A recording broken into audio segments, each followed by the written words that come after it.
નમસ્કાર, જય હિન્દ, જય ભારત, જય જય ગરવી ગુજરાત. હું બ્રિજરાજ સોલંકી. મિત્રો, ગુજરાતની અંદર હાલમાં તાજેતરમાં સમાચાર આવી રહ્યા છે કે ગુજરાત પોલીસે અને ગુજરાતની સરકારે ડ્રગ્સ માફિયાઓ વિરુદ્ધ 1649 કેસ નોંધ્યા, પરંતુ એમાં 76 લોકોને જ દોષિત ઠેરાવ્યા. એક બાજુથી હર્ષ સંઘવી અને ગુજરાતની પોલીસ સોશિયલ મીડિયાની અંદર વાહવાઈ મેળવી રહી છે, જાણે ગુજરાતની અંદર ડ્રગ્સ ખતમ કરી રહી છે, ડ્રગ્સને પકડી રહી છે. અને બીજી બાજુથી પોલીસ જ કોર્ટને પુરાવા આપી નથી શકતી, આરોપીઓને સામે નથી લાવી શકતી. એ આજની હકીકત છે. આજે હર્ષ સંઘવીનો અને ગુજરાતની પોલીસનો પર્દાફાશ થયો છે. શું આ લોકોની ડ્રગ્સ માફિયાઓ સાથે મિલીભગત છે? હજારો કરોડો રૂપિયાનો ડ્રગ્સ છેલ્લા 3 વર્ષમાં 65,000 કિલો કરતાં પણ વધારે ડ્રગ્સ ગુજરાતની અંદરથી ઝડપાયો છે. એમડી ડ્રગ્સ હોય, સિરપ હોય, ઇન્જેક્શન્સ હોય, હેરોઇન હોય, કોકીન હોય, ગાંજો હોય, આવા તમામ જાતના ડ્રગ્સ ગુજરાત માટે એન્ટ્રી પોઈન્ટ બની ચૂક્યું છે. અને હજારો લાખો યુવાનો દિવસે ને દિવસે ડ્રગ્સના કારણે ખોખલા બનતા જાય છે. એક બાજુથી આપણે ઉડતા પંજાબની વાત કરતા હતા અને આજે ઉડતા પંજાબ પડતા પંજાબ બની ગયું છે. 27 ક્રમે જે પંજાબ હતું, આજે પહેલા ક્રમ ઉપર આવી ગયું છે. આમ આદમી પાર્ટીની સરકારે, ભગવત માન સાહેબની સરકારે ડ્રગ્સને પંજાબની અંદરથી નેસ્ત નાબૂદ કરવાનું કામ કર્યું છે. અને બીજી બાજુ ગુજરાતમાં ખૂણે ખાચરે, ગલી ગલીએ, મોહલ્લાઓમાં હોમ ડિલિવર ડ્રગ્સ થાય છે. દેશી દારૂના અડ્ડાઓ ધમધમી રહ્યા છે, કેમિકલ યુક્ત દારૂના અડ્ડાઓ ધમધમી રહ્યા છે, હોમ ડિલિવર થઈ રહ્યા છે. આજે તાજેતરમાં ભાવનગરમાં સમાચાર આવ્યા કે અનેક યુવાનો, અનેક લોકો દેશી દારૂ પીને, કેમિકલ યુક્ત દારૂ પીને મોતને ઘાટ ઉતર્યા છે.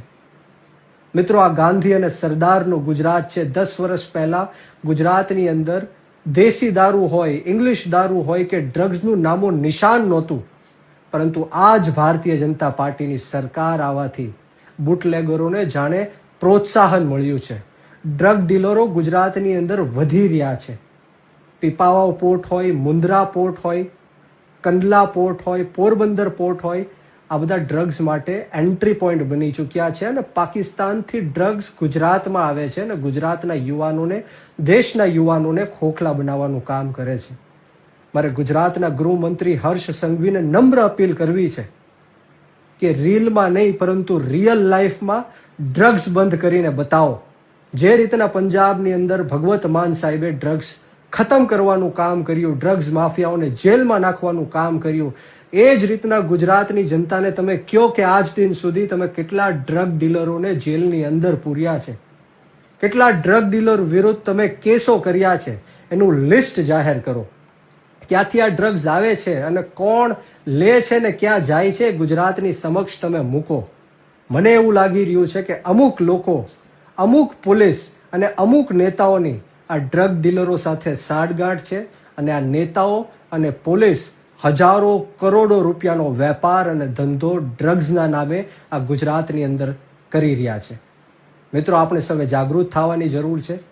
હું જેન ઝીને કહેવા માંગુ છું, જનરેશન આલ્ફાને કહેવા માંગુ છું, વિદ્યાર્થીઓને, યુવાનોને કહેવા માંગુ છું કે આપણે સૌએ એક થઈને નાત જાત, ભેદભાવ, ભાષા, ધર્મ, જ્ઞાતિ, જાતિ બધું જ ભૂલીને રાજનીતિને સાઈડમાં રાખીને આપણે સૌએ અવાજ બુલંદ કરવો પડશે.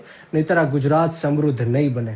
આપણે પોતાનો હક, અધિકાર અને ન્યાય માંગવો પડશે. નહીંતર ગુજરાત ધીરે ધીરે ખતમ થઈ જશે. ગુજરાતના યુવાનો ધીરે ધીરે દિવસે દિવસે ખતમ થઈ જશે. આ નેતાઓને ગુજરાતના યુવાનોની કંઈ જ નથી પડી. એટલા માટે આ લોકો ડ્રગ્સ માફિયાઓને સરખી રીતના પકડી નથી શકતા, એમને વ્યવસ્થિત કાર્યવાહી નથી કરાવી શકતા અને જેલની અંદર પૂરી નથી શકતા. મારે તમામની વિનંતી છે, આવો આપણે સૌ સાથે મળીને ડ્રગ્સ વિરુદ્ધ મોરચો માંડીએ અને આપણો અવાજ બુલંદ કરીએ. જય હિન્દ, જય ભારત, જય જય ગરવી ગુજરાત. ઇન્કલાબ જિંદાબાદ, યુવા શક્તિ જિંદાબાદ.